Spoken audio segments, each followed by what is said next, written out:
Guys എല്ലാ കൂട്ടുകാർക്കും പുതിയൊരു വീഡിയോയിലേക്ക് സ്വാഗതം. അപ്പോൾ ഇന്നത്തെ വീഡിയോയിലൂടെ നമ്മൾ നോക്കാൻ പോകുന്നത് ഷൗമി ലേറ്റസ്റ്റ് ആയിട്ട് Mi 11 അൾട്ര ലോഞ്ച് ചെയ്തിരിക്കുകയാണ്. അപ്പോൾ ഈ ഒരു സ്മാർട്ട് ഫോണിൻ്റെ ഫാസ്റ്റ് ചാർജിങ് ടെസ്റ്റാണ് ഈ ഒരു വീഡിയോയിലൂടെ നോക്കാൻ പോകുന്നത്. 67 വാട്ടിൻ്റെ ഫാസ്റ്റ് ചാർജർ, അതായത് വയർലെസ് ചാർജറാണ് എൻ്റെ കയ്യിലുള്ളത്. സോ ഫോണിലിപ്പോൾ 1% ചാർജ് മാത്രമേ ഉള്ളൂ. അപ്പോൾ ഇതിന്ന് ഞാൻ ചാർജിലിട്ടിട്ട് എത്ര മിനിറ്റ് കൊണ്ട് ഈ ഒരു സ്മാർട്ട് ഫോൺ ഫുൾ ചാർജ് ആവാൻ എടുക്കുന്ന സമയം നമുക്ക് നോക്കാം. ഇപ്പോൾ ഇവിടെ 67 വാട്ട് മാക്സ് എന്ന് എഴുതി കാണിക്കുന്നുണ്ട്. അപ്പോൾ ഇപ്പോൾ ഏകദേശം ഇവിടുത്തെ ഒരു സമയം എന്ന് പറയുന്നത് 7 മണി ആയിട്ടുണ്ട്. അപ്പോൾ നിങ്ങൾക്ക് കണ്ടറിയാം. സോ നമുക്കിത് ചാർജ് ചെയ്ത് നോക്കാം.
അങ്ങനെ നമ്മുടെ Xiaomi Mi 11 ultra full charge ആയിരിക്കുകയാണ്.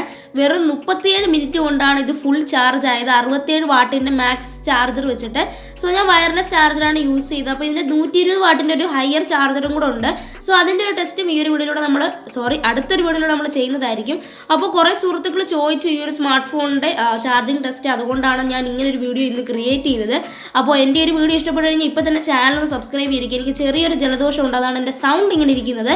അപ്പോൾ ചാനൽ സബ്സ്ക്രൈബ് ചെയ്തിരിക്കുക, വീഡിയോ ഒന്ന് ലൈക്ക് ചെയ്യുക. അപ്പോൾ ഈ ഒരു സ്മാർട്ട് ഫോണിൻ്റെ ഡ്രോപ്പ് ടെസ്റ്റ് മുതൽ എന്തൊക്കെ ടെസ്റ്റ് ചെയ്യണമെന്ന് നിങ്ങൾ ജസ്റ്റ് ഒന്ന് കമൻറ്റ് ചെയ്യുക. അപ്പോൾ ഒരു സുഹൃത്ത് കമൻറ്റ് ചെയ്തുകൊണ്ട് മാത്രമാണ് ഈ ഒരു ചാർജ് ടെസ്റ്റ് ചെയ്തത്. So until then, this is Adil signing off. Bye. മറ്റൊരു വീഡിയോ